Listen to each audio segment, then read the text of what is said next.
اور بلال بھائی پڑھ رہے تھے تو یہ تو لگ ہی نہیں رہا تھا کہ میں اور آپ اس وقت دینا میں کسی کے صحن میں بیٹھ کر حضور کا ذکر سن رہے ہیں، بلکہ یوں لگ رہا تھا کہ جیسے روضہ اقدس کے سامنے کھڑے ہیں اور اعلیٰ حضرت کی زبان میں نغمہ سراں ہیں، لب واں ہیں، آنکھیں بند ہیں، پھیلی ہیں جھولیاں۔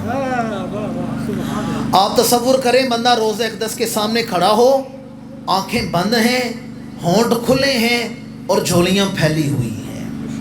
جن لوگوں نے عمرہ حج کیا وہ سمجھ جائیں گے کہ حضور کی بارگاہ میں چوطرفی روضہ اقدس کے ارد گرد غلام ٹولیوں کی شکل میں بیٹھے ہوتے ہیں، 2-4 ادھر بیٹھے ہیں، 8-10 ادھر بیٹھے ہیں۔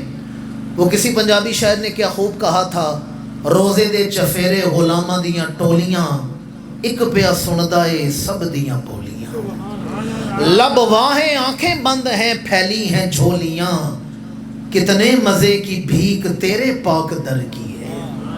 اب بریلی کے تاجدار اب یہ بھی بتا دیں کہ حضور کی بارگاہ سے مانگیں تو عطا ہونے میں وقت کتنا لگتا ہے۔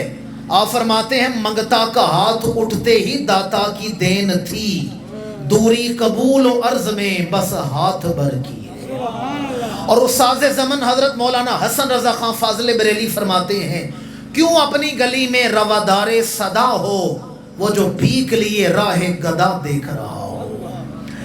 عدیل بیٹا تو مدینہ شریف سے ہو کر آیا، اللہ کریم آج کی محفل کے توسل سے ہمیں بھی دیار رسول کی بادب حاضری عطا فرمائے، آمین تو سارے کہہ دیں۔ امام الانبیاء کی جو مسجد ہے نا، مسجد نبوی، اس میں ستون ہیں، ان کے نام ہیں، ان پر نمبر لکھے ہوئے ہیں، پر جو نقشہ میں بیان کرنے لگا ہوں آپ کی توجہ کا طالب ہوں، حضور کی سنہری جالیوں کے درمیان میں جو ستون ہے، مواجہ اقدس، جہاں غلام کھڑا ہو کر سلام نیاز پیش کرتا ہے، اسے کہتے ہیں مواجہ اقدس۔ سنہری جالیاں، جالیوں کا نام تو آپ نے سنا ہوگا، جالیوں کے درمیان میں ستون ہے، وہاں چند شعر لکھے ہیں۔ اللہ کریم آپ کو اپنی آنکھوں سے جا کر وہ شعر پڑھنے کی توفیق عطا فرمائے۔ امام الانبیاء نے پردہ فرمایا تو حضور کے وصال کے بعد ایک عرابی مدینہ منورہ میں آیا، صحابہ کرام سے کہتا ہے میں نے اللہ کے رسول سے ملاقات کرنی ہے۔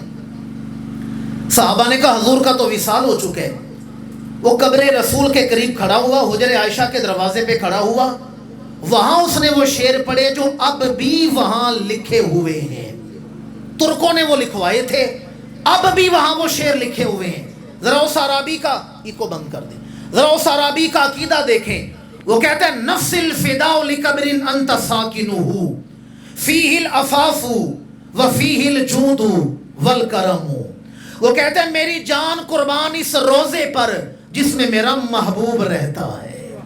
نفس الفداء لقبر انت ساکنہ، میں قربان اس روزے پر جس میں میرا محبوب رہتا ہے۔ فیہ العفاف، اس روزے میں بخشش ہے، اس روزے میں سب کا عقیدہ تو سارے شامل ہو جائیں، اس روزے میں، روزے رسول میں، حجر عائشہ میں، گنبد خضرا میں، فیہ العفاف وفیہ الجود والکرم۔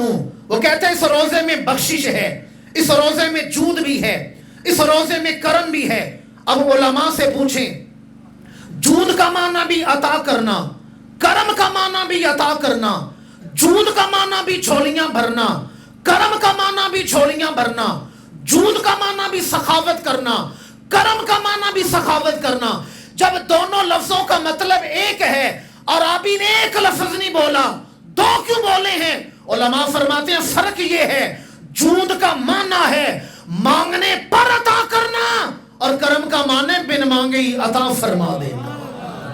اس عرابی کا عقیدہ دیکھیں، فیہ العفاف وفیہ الجود والکرم۔